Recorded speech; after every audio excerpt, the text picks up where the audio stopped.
അസ്സലാമലൈക്കും നമസ്കാരം. എല്ലാവർക്കും ടേസ്റ്റി കിച്ചണിലേക്ക് സ്വാഗതം. ഇന്ന് ഞാനിവിടെ വന്നിരിക്കുന്നത് നല്ല അടിപൊളിയായിട്ടുള്ളൊരു പായസമായിട്ടാണ്. ഇത് മത്തങ്ങ വെച്ചിട്ടുള്ളൊരു പായസമാണ്. നല്ല ടേസ്റ്റി ആയിട്ടുള്ളൊരു പായസമാണ്. അപ്പോൾ ഇതെങ്ങനെയാണ് ഉണ്ടാക്കിയെന്ന് നോക്കാം. ഇതൊരു മത്തങ്ങയുടെ ചെറിയൊരു പീസാണ്. അപ്പോൾ ഇത് ഞാൻ തൊലിയെല്ലാം കളഞ്ഞ് കട്ട് ചെയ്ത് വെച്ചതാണ്. അപ്പോൾ ഇത് നമ്മൾ ചോപ്പ് ചെയ്തെടുക്കുകയാണ് ചെയ്യുന്നത്. പായസത്തിന് വേണ്ടി കട്ട് ചെയ്തല്ല എടുക്കുന്നത്. അപ്പോൾ ക്യാരറ്റും ബീട്രൂട്ടൊക്കെ ചോപ്പ് ചെയ്തെടുക്കുന്ന അതിലിട്ടിട്ടൊന്ന് ചോപ്പ് ചെയ്തെടുക്കണം. അപ്പോൾ എൻ്റെ കയ്യിലുള്ള മത്തങ്ങ നല്ല കളറും പഴുത്തതുമാണ്. അപ്പോൾ നിങ്ങൾക്കിപ്പോൾ കാണാൻ പറ്റും നല്ല കളറുണ്ട്. ഇതിന് നല്ല പഴുത്തതുമാണ്. അപ്പോൾ ഇത് വെച്ചിട്ട് ഇങ്ങനത്തെ മത്തങ്ങ വെച്ചിട്ട് പായസം ഉണ്ടാക്കിയാൽ നല്ല ടേസ്റ്റും ഉണ്ടാവും.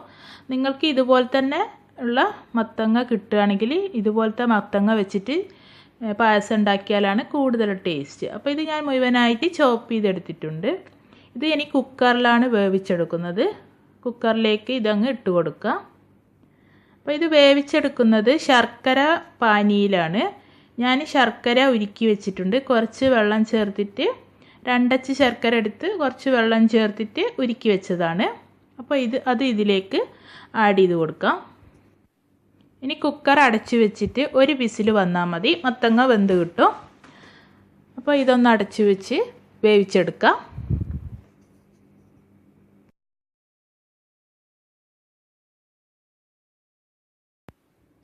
ഇനി പായസത്തിലേക്ക് ആവശ്യമുള്ളത് ചൗവരിയാണ്, അഥവാ സാബൂൺ റൈസ് എന്നൊക്കെ പറയും. അത് ഒരു പിടി വേണം. അപ്പോൾ ഇതൊന്ന് കഴുകിയെടുത്തിട്ട് കുറച്ച് വെള്ളത്തിലിട്ടിട്ട് വേവിച്ചെടുക്കുകയാണ് ചെയ്യുന്നത്. അപ്പോൾ ഇതിൻ്റെ വലുതും ചെറുതൊക്കെ നമുക്ക് വാങ്ങാൻ കിട്ടും. ഇതൊരു ചെറുതാണ്. അപ്പോൾ ഈ ഒരു ടൈപ്പിലുള്ളതാകുമ്പോൾ തിളച്ച് 1 മിനിറ്റ് 2 മിനിറ്റ് കൊണ്ട് തന്നെ ഇത് വെന്ത് കിട്ടും. ഇനി ഇതും കൂടി വേവിച്ചെടുക്കണം.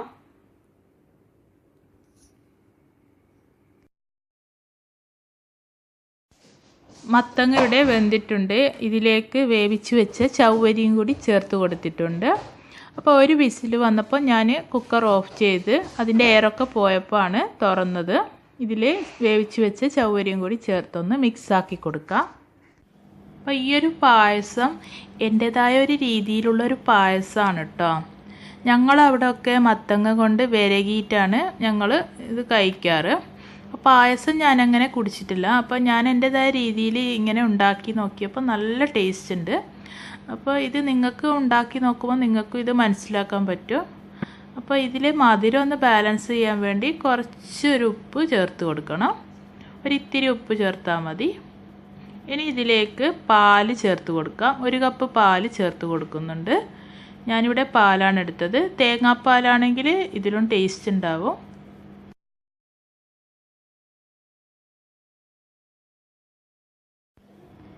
ഞാനിവിടെ 1 സ്പൂണ് അരിപ്പൊടി എടുത്തിട്ടുണ്ട്. ഇത് കുറച്ച് പാലൊഴിച്ചിട്ട് ഒന്ന് മിക്സാക്കി കൊടുക്കാം. ഒന്ന് കലക്കിയെടുക്കുകയാണ് വേണ്ടത്. അപ്പോൾ നല്ലപോലെ കട്ടയില്ലാതെ വേണം ഇത് കലക്കിയെടുക്കാൻ. ഇത് പായസത്തിലേക്ക് ഒഴിക്കാനുള്ളതാണ്. പായസത്തിനൊരു കുറുക്കം കിട്ടാൻ വേണ്ടിയാണ് ഈ അരിപ്പൊടി കലക്കിയത് ഒഴിക്കുന്നത്. പായസം ഒന്ന് ടൈറ്റ് ആവാൻ വേണ്ടി. അപ്പോൾ ഇത് ഒഴിച്ചിട്ട് ഒന്ന് മിക്സാക്കി കൊടുക്കാം.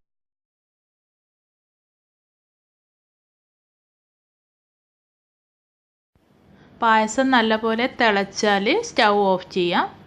അപ്പോൾ ഇനി ഇതിലേക്ക് വറവിടാണ് വേണ്ടത്.